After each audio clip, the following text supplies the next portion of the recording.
Welcome back to this video series. In this video, I'll be showing you and discussing how you can set up sentiment automation in Bridge44. Let's get started.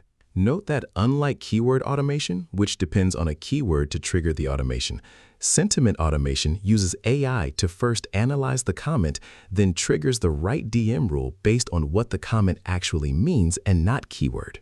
From your calendar, click on the desired post to reveal the panel settings.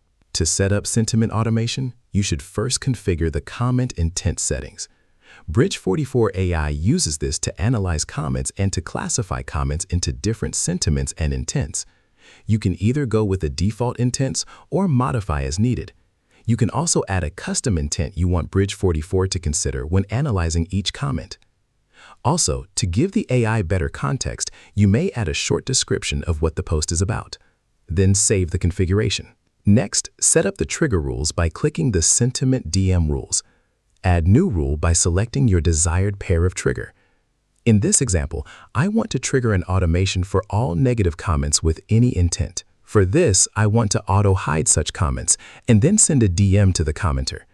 In this example, I'll be sending a simple plain DM. You can configure a more complex DM workflow if you want.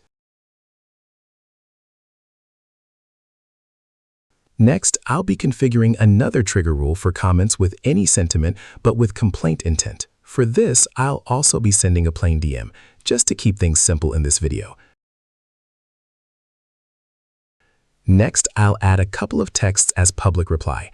Bridge44 will randomly choose from the list and use as a public reply, meaning the DM will be sent, the public reply will also be sent. Next, click to Save to Rule. You can configure multiple rules as you desire, and Bridge44 will trigger the right automation based on the comment. And that's sentiment automation. See you in the next video.